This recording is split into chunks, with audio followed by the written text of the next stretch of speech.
ধর্মের কল বাতাসে নড়ে, আর মমতার চুরির কল বিকাশে নড়ে। এটা হচ্ছে বাস্তব কথা। মমতা ব্যানার্জি চোর, আবারও বলছি, চাকরি চোর মমতা। যা করার করে নিক, জেলে মমতাকে যেতে হবে, কেউ বাঁচাতে পারবে না, ক্ষমতা থাকলে বাঁচিয়ে নেবে। প্রিয় দর্শক, সুপ্রিম কোর্টের সমস্ত আইনজীবীরা কিন্তু এইবার রাজ্য সরকার মমতা ব্যানার্জির বিরুদ্ধে চাকরি চুরির, কয়লা চুরি এবং বালু চুরি এইসবের জন্যই গলার কাটা হয়ে দাঁড়িয়ে রয়েছেন সুপ্রিম কোর্টের সামনে। আইনজীবী বিকাশ ভট্টাচার্য, ফেরদৌস সামি এবং সব্যসাচী, এই সমস্ত বড় বড় নামি দামি আইনজীবীরা কিন্তু এইবার 2026-এর নির্বাচনের আগেই মমতা ব্যানার্জিকে জেলে পাঠাবেন।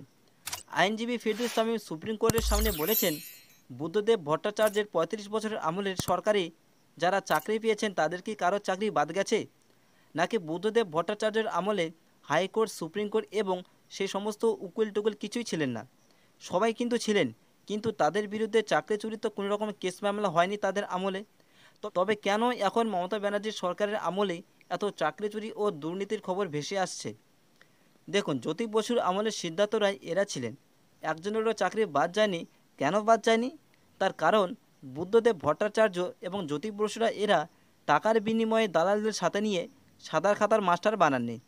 আর মমতা ব্যানার্জির সরকার বলে, আমরা যখনই রাজ্যের চাকরির নোটিশ বের করি তখনই আমাদের উপর মামলা শুরু হয়েছে। যার 4 লাইন নোটিশ লেখার ক্ষমতা নেই সে নাকি পশ্চিমবঙ্গের রাজ্য সরকার চালাবে। একটা নোটিশ লিখতে গিয়ে আদালতের সামনে মুখ থুবড়ে পড়ে যায়, তার হাতে যদি রাজ্যের দায়িত্বভার দেওয়া হয় তাহলে তো এই পশ্চিমবঙ্গের রাজ্য ধ্বংস হবেই। এই এমন অযোগ্য সরকার যে এতদিন হয়ে গেল যে তারা যোগ্যদের তালিকায় এখনও পর্যন্ত বের করতে পেলেন না। এই যে 26,000 চাকরি যারা বাদ গিয়েছে, তারা কি সবাই অযোগ্য ছিলেন, নাকি তারা সবাই অবৈধ ছিলেন? তাহলে এদের চাকরিগুলি বাতিল হলো কেন? আমাদের দেশের সংবিধানের নির্দিষ্টভাবে বলে দেওয়া আছে যে কে কোন কাজ করবে। দেশের মানুষ কেন সরকার বানায় জানেন? দেশের মানুষ সরকার বানায় যাতে আমরা উন্নয়নের পথে এগিয়ে চলি। যারা সরকার গঠন করবে তারাই কিন্তু মাস্টার নিয়োগ করবে, ডাক্তার নিয়োগ করবে এবং রাস্তাঘাট নির্মাণ করবে এবং তার সাথে পাশাপাশি হাসপাতাল নির্মাণ করবে। এই সমস্ত চাহিদাগুলিকে কেন্দ্র করেই কিন্তু জনগণ ভোট দিয়ে সরকার বানায়। কিন্তু বর্তমানে আমাদের পশ্চিমবঙ্গের রাজ্যের অবস্থা উন্নয়ন না হয়ে অবনয়ন হচ্ছে। হাসপাতাল, রাস্তাঘাট নির্মাণ না করে বালু চুরি করে পাচার করছে। এ কোন রাজ্য যেখানে ক্রমশ অন্ধকার মেঘের ছায়া নেমে আসছে? এই রাজ্য চালাচ্ছেন মমতা ব্যানার্জির সরকার।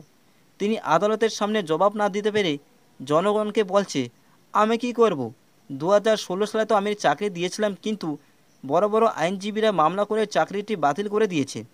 তবে কেন মামলা করবেন না এই সমস্ত চাকরিগুলিতে? 100 জনের মধ্যে যদি 90 জন অযোগ্যকেই টাকার বিনিময়ে চেয়ারে বসাবেন, আর যারা যোগ্য তারা রাস্তায় চক ঘুগনির দোকান দেবেন, এতটাই মূর্খ ভাবছেন রাজ্যের মানুষদেরকে? এই সমস্ত দেখে গিয়ে আইনজীবীরা চুপ থাকতে পারেন? এই রাজ্য সরকার যখন উন্নয়ন করতে পারবেন না, তাহলে তারা কেন ভোট চাইতে যায় দুয়ারে দুয়ারে? তাছাড়া হয়তো দুয়ারে দুয়ারে বললে একটু ভুলই হবে, তার কারণ ভোট চাওয়ার বা কী দরকার ছিল এই রাজ্য সরকারের?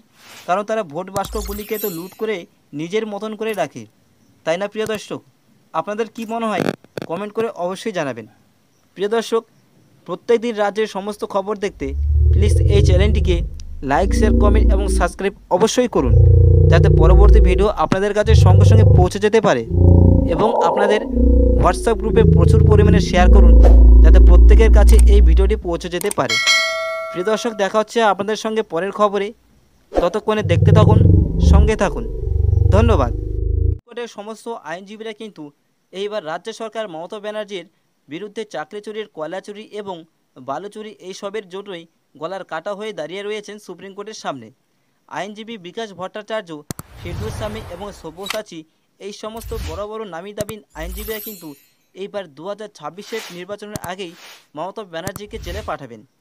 আইনজীবী ফেরদৌস সামি সুপ্রিম কোর্টের সামনে বলেছেন, বুদ্ধদেব ভট্টাচার্যের 35 বছরের আমলের সরকারে যারা চাকরি পেয়েছেন তাদের কি কারো চাকরি বাদ গেছে, নাকি বুদ্ধদেব ভট্টাচার্যের আমলে হাইকোর্ট, সুপ্রিম কোর্ট এবং সেই সমস্ত উকিল টুকিল কিছুই ছিলেন না?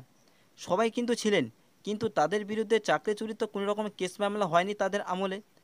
তবে কেন এখন মমতা ব্যানার্জির সরকারের আমলে এত চাকরি চুরি ও দুর্নীতির খবর ভেসে আসছে? দেখুন, জ্যোতি বসুর আমলে সিদ্ধার্থ রায় এরা ছিলেন, একজনেরও চাকরি বাদ যায়নি। কেন বাদ যায়নি? তার কারণ বুদ্ধদেব ভট্টাচার্য এবং জ্যোতি বসুরা এরা টাকার বিনিময়ে দালালদের সাথে নিয়ে সাদার খাতার মাস্টার বানাননি।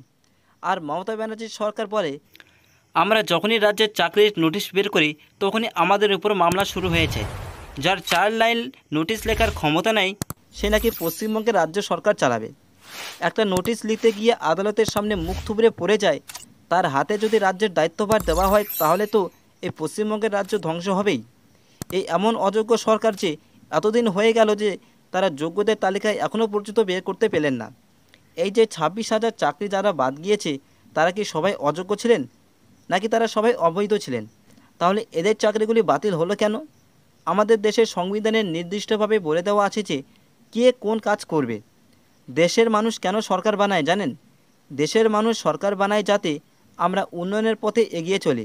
যারা সরকার গঠন করবে তারাই কিন্তু মাস্টার নিয়োগ করবে, ডাক্তার নিয়োগ করবে এবং রাস্তাঘাট নির্মাণ করবে এবং তার সাথে পাশাপাশি হাসপাতাল নির্মাণ করবে। এই সমস্ত চাহিদাগুলিকে কেন্দ্র করেই কিন্তু জনগণ ভোট দিয়ে সরকার বানায়। কিন্তু বর্তমানে আমাদের পশ্চিমবঙ্গের রাজ্যের অবস্থা উন্নয়ন না হয়ে অবনয়ন হচ্ছে। হাসপাতাল রাস্তাঘাট নির্মাণ না করে বালু চুরি করে পাচার করছে। এ কোন রাজ্য যেখানে ক্রমশ অন্ধকার মেঘের ছায়া নেমে আসছে? এই রাজ্য চালাচ্ছেন মমতা ব্যানার্জির সরকার। তিনি আদালতের সামনে জবাব না দিতে পেরে জনগণকে বলছে, আমি কি করব? 2016 সালে তো আমি চাকরি দিয়েছিলাম, কিন্তু বড় বড় আইনজীবীরা মামলা করে চাকরিটি বাতিল করে দিয়েছে। তবে কেন মামলা করবেন না এই সমস্ত চাকরিগুলিতে? 100 জনের মধ্যে যদি 90 জন অযোগ্যকেই টাকার বিনিময়ে চেয়ারে বসাবেন আর যারা যোগ্য তারা রাস্তায় চপ ঘুগনির দোকান দেবেন, এতটাই মূর্খ ভাবছেন রাজ্যের মানুষদেরকে? এ সমস্ত দেখে গিয়ে আইনজীবীরা চুপ থাকতে পারেন? এই রাজ্য সরকার যখন উন্নয়ন করতে পারবেন না তাহলে তারা কেন ভোট চাইতে যায় দুয়ারে দুয়ারে? তাছাড়াও হয়তো দুয়ারে দুয়ারে বললে একটু ভুলই হবে, তার কারণ ভোট চাওয়ার বা কী দরকার ছিল এই রাজ্য সরকারের? কারণ তারা ভোট বাক্সগুলিকে তো লুট করে নিজের মতন করে রাখে, তাই না প্রিয় দর্শক? আপনাদের কি মনে হয় কমেন্ট করে অবশ্যই জানাবেন। প্রিয় দর্শক, প্রত্যেক দিন রাজ্যের সমস্ত খবর দেখতে প্লিজ এই চ্যানেলটিকে লাইক, শেয়ার, কমেন্ট এবং সাবস্ক্রাইব অবশ্যই করুন, যাতে পরবর্তী ভিডিও আপনাদের কাছে সঙ্গে সঙ্গে পৌঁছে যেতে পারে। এবং আপনাদের হোয়াটসঅ্যাপ গ্রুপে প্রচুর পরিমাণে শেয়ার করুন, যাতে প্রত্যেকের কাছে এই ভিডিওটি পৌঁছে যেতে পারে। প্রিয় দর্শক, দেখা হচ্ছে আপনাদের সঙ্গে পরের খবরে। ততক্ষণে দেখতে থাকুন, সঙ্গে থাকুন। ধন্যবাদ।